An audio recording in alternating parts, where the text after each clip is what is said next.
Friends, എല്ലാവർക്കും പഞ്ചൂസ് വേൾഡിലേക്ക് ഹാർദമായ സ്വാഗതം. ഞാൻ ഇന്നിവിടെ ചെയ്യാൻ പോകുന്നത് ശീമച്ചക്ക കൊണ്ടുള്ള ഒരു ചിപ്സ് ആണ്. നിങ്ങളിത് കഴിച്ചിട്ടുണ്ടോ? ഈ ചക്ക നമ്മുടെ ഇവിടെയൊക്കെ ശീമച്ചക്ക എന്ന് പറയും, കടച്ചക്ക എന്ന് പറയുമെന്നും കേട്ടിട്ടുണ്ട്. വേറെ എന്തെങ്കിലും പേരുണ്ടോ എന്ന് അറിയില്ല. ഇത് ഞങ്ങളുടെ പറമ്പിലുള്ളതാണ് ശീമച്ചക്ക. ഇതുകൊണ്ട് സ്വാദിഷ്ടമായ ഒരു ചിപ്സ് ആണ് ഞാനിന്ന് തയ്യാറാക്കാൻ പോകുന്നത്.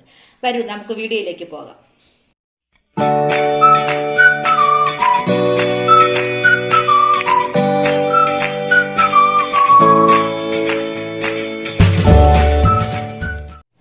നമുക്കപ്പോൾ ആ ശീമച്ചക്ക ഞാൻ തോലൊക്കെ കളഞ്ഞ് കഴുകി ചിപ്സിന് വേണ്ടി ഇങ്ങനെ കനം കുറച്ച് ഈ രീതിയിൽ ഞാൻ മുറിച്ച് കഴുകി വൃത്തിയാക്കി വെച്ചിട്ടുള്ളത് ഒരു ബൗൾ.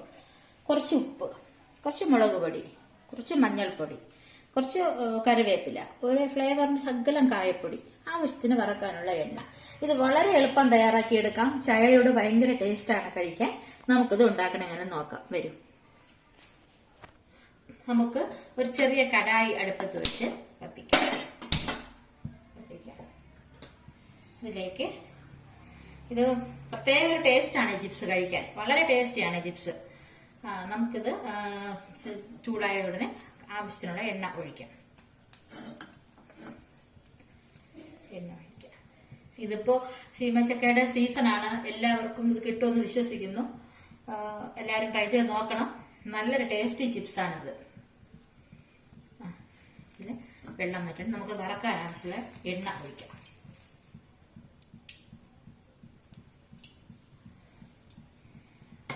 എണ്ണ ഒന്ന് ചൂടാവട്ടെ. എണ്ണ നന്നായി ചൂടായിട്ടുണ്ട്. നമുക്ക് എണ്ണയിലേക്ക് കഴുകി വൃത്തിയാക്കി വെച്ചിരിക്കുന്ന ഈ ശീമച്ചക്ക പീസ് നമുക്ക് ഇട്ട് കൊടുക്കാം.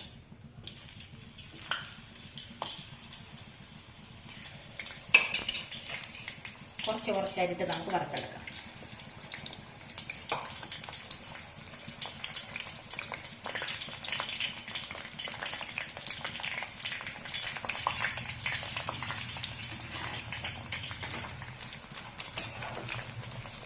നന്നായി മൂത്ത് വരട്ടെ.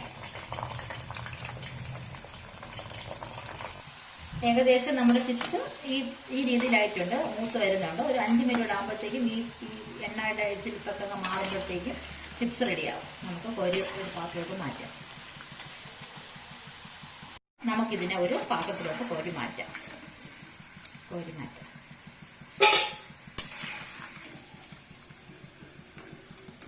ഇങ്ങനെ അരിഞ്ഞു വെച്ചേക്കുന്ന എല്ലാ ഇതും നമുക്കൊരു വറുത്ത് കോരാം.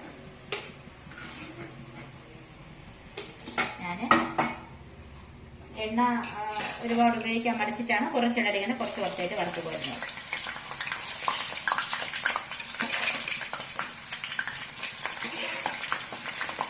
ഇത് എല്ലായിട്ട് നമുക്കിങ്ങനെ മൂപ്പിച്ച് കോരിയെടുക്കാം.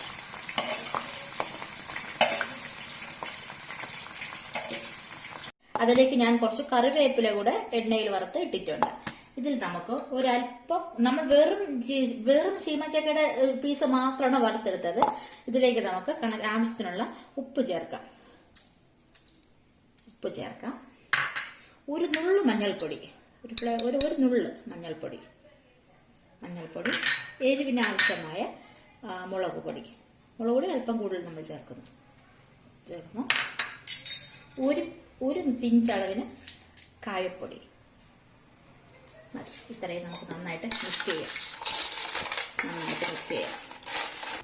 അങ്ങനെ നമുക്ക് മുളക് പൊടി, ഒരു നുള്ളു മഞ്ഞൾപ്പൊടി, കുറച്ച് കായപ്പൊടി, കറിവേപ്പില ഇതെല്ലാം ആയിട്ട് നമ്മൾ നന്നായിട്ടൊന്ന് മിക്സ് ചെയ്തിട്ടുണ്ട്. ഇത് നമുക്കൊരു സെർവിങ് പ്ലേറ്റിലോട്ട് മാറ്റാം. അങ്ങനെ നമ്മുടെ ശീമച്ചക്ക ചിപ്സ് ഇവിടെ റെഡി ആയിട്ടുണ്ട്. വളരെ ടേസ്റ്റിയാണ്. ചായയോടൊപ്പം കഴിക്കാൻ വളരെ രുചികരമായ ഒരു സ്നാക്സ് ആണ്. കുട്ടികൾക്ക് ബിങ്കോയുടെ അതേ ടേസ്റ്റ് ആണ് ഇതിന്. അപ്പൊ കുട്ടികൾക്കൊക്കെ വളരെ ഇഷ്ടപ്പെടും. ഇത് എല്ലാവരും ട്രൈ ചെയ്യണം. എല്ലാവർക്കും ഇഷ്ടപ്പെട്ടാൽ ലൈക്ക് ചെയ്യണം, ഷെയർ ചെയ്യണം, കമന്റ് ചെയ്യണം, എന്നെ പ്രോത്സാഹിപ്പിക്കണം. വെറൈറ്റി വീഡിയോയുമായി നമുക്ക് നാളെ കാണാം. Okay, by.